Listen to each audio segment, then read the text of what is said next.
The Middle Ages, a time of death, destruction, famine, and so on, like the Crusades, the Black Death, 100-Year War, and so on.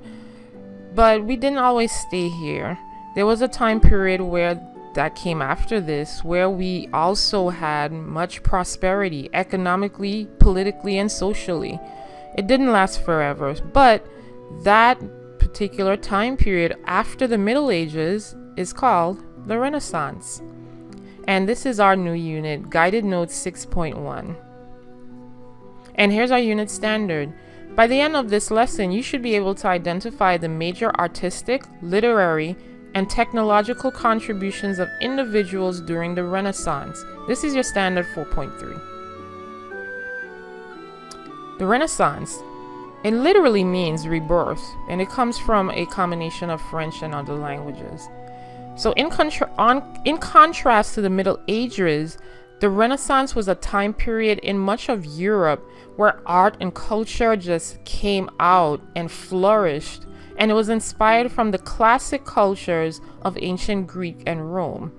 Consider it like a rebirth or just a reset from the Middle Ages, or those dark times, or those dark ages of death and destruction that we mentioned earlier.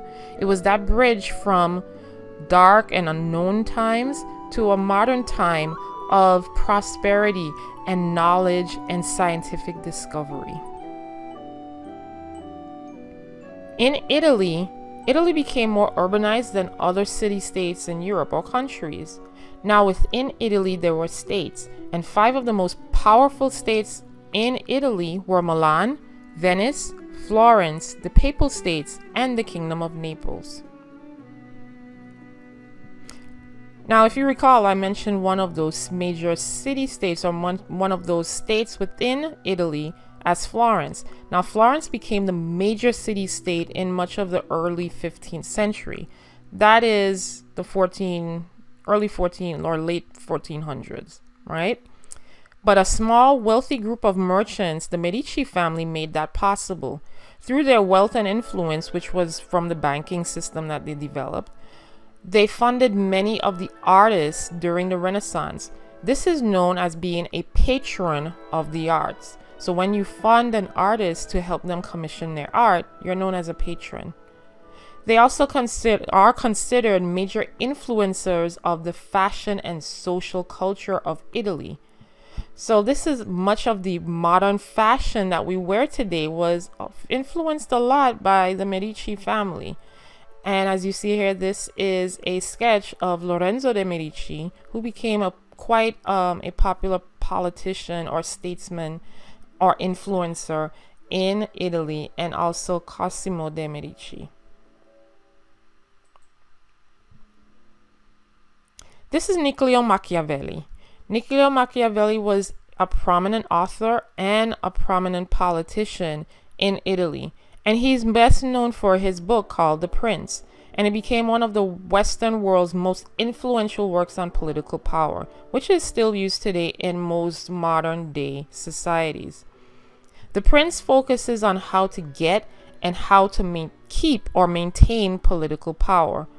Now, while most middle-aged philosophers believe that rulers should have Christian morals and uphold Christian principles on morality, Machiavelli believed differently. He believed that power must be based on self-interest and not necessarily morality, meaning that Machiavelli believed that rulers or kings or princes can do good deeds, but they might have to turn to things that are not so good or not so moral in order to keep their power. And here is a statue of Niccolò Machiavelli in Florence, Italy. Now, during the Renaissance, a lot of art and literature was characterized by non-religious basis or secularism, and it had a strong emphasis on the person or the individual, the self, rather than focusing on the religion or God or anything or any deity outside of themselves. This was called humanism, and It will drive the artwork and the literature for the Renaissance and Renaissance authors and artists throughout this time period. So let's apply it. Let's apply what you have learned so far to analyze some buildings. Here we have two buildings. This building here is the Santa Maria del Fiore Cathedral by Italian Renaissance architect Filippo Brunelleschi. And here we have the Pantheon in Rome, Italy, which was built in 126 CE. Let's look at it and determine for yourselves what are some things that are similar in both of these buildings based on what we talk about in terms of humanism and the Renaissance. What are some things that are different? Well, if you said that the ceilings are pretty similar, then you're absolutely correct. If you look that this is a dome ceiling here, and this is also a dome ceiling. So this is antiquity, or of course from ancient Rome. And now here from Brunelleschi, he also mimicked the dome structure of antiquity or from Rome, right? Also, you could have also mentioned the windows. As you see here, the windows are all along the dome area, just like here in the Pantheon in Rome. Now here you may not be able to see it, but there's also a skylight here in Brunelleschi's Santa Maria del Fiore Cathedral, and here in the Pantheon as well. So here you will be able to see also the column structures. These column structures here are also here in the Pantheon as well. So those are some similarities to show how Brunelleschi took his ideas from beautiful buildings from ancient Rome. But also there's some differences. Differences here, as you see, there is a lot of biblical references or religious references in the ceilings of Brunelleschi's building, because it is a cathedral. During this time in Rome, as you see here, that wasn't the case because Christianity wasn't a thought process yet. They were still in polytheism. So, but here, during this time period of the Renaissance, which is the early 15th century to the 16th century, they very much were into Christian beliefs and Christian systems. So a lot of the structures, including this cathedral, will still have religious tendencies. As I mentioned earlier, humanism was a philosophy based on studies of the classics, like the literatures of the ancient Greek and Rome. Unlike the writers of the Middle Ages who used classics, such as ancient Greek and Rome, to support their religious writings, humanists turned to the classics as a means of revitalizing the culture and focusing on themselves rather than focusing on religion.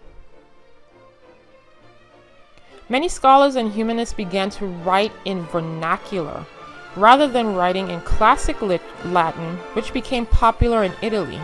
The word vernacular means the local language that is spoken in a region. Francisco Petrarch, Dante Alighieri, and Christine de Pizan both helped, or all helped, to make vernacular literature more popular during the Renaissance.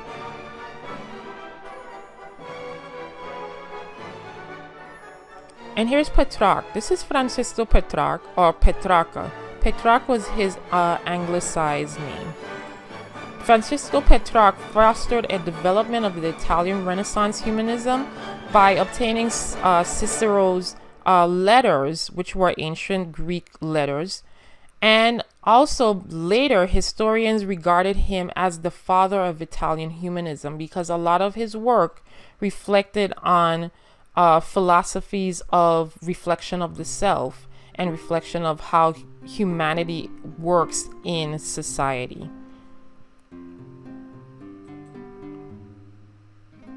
And here's Christine de Pizan. Christine de Pizan was a Italian humanist who lived in France and wrote in French, and she's known for her works written in defense of women. She argued that women could attain learning just as well as men if they could attend the same schools. Here's Dante Alighieri.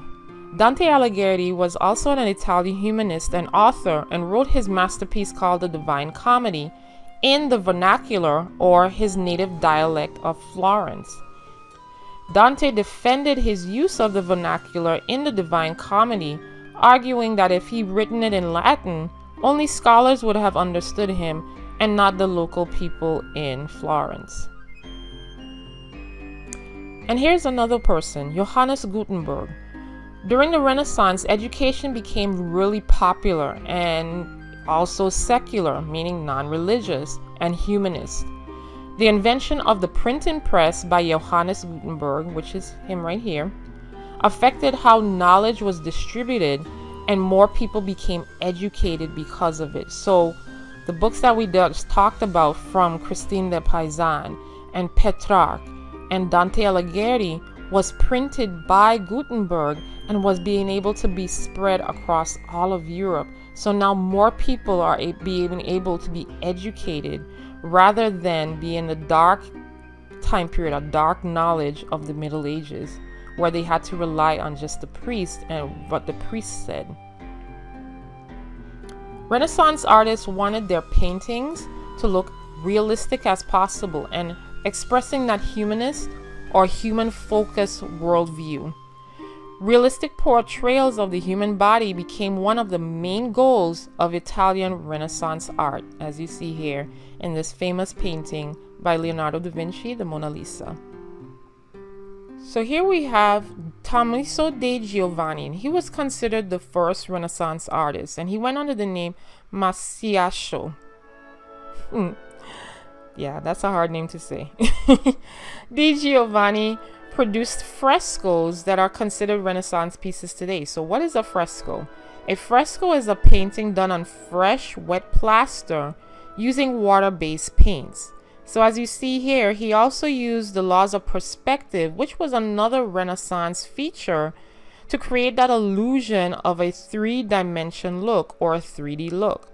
So this is what you see here. This is the focal point, and everything comes out to show that 3D image.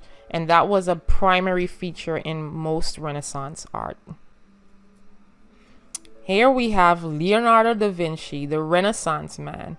And he was deemed a Renaissance man because he was an artist, scientist, inventor, a visionary. He did a little bit of everything, or known as a jack of all trades.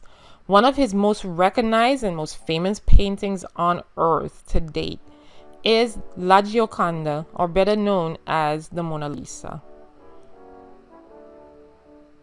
Now, the Renaissance did not just happen in Italy. It also happened in Northern Europe.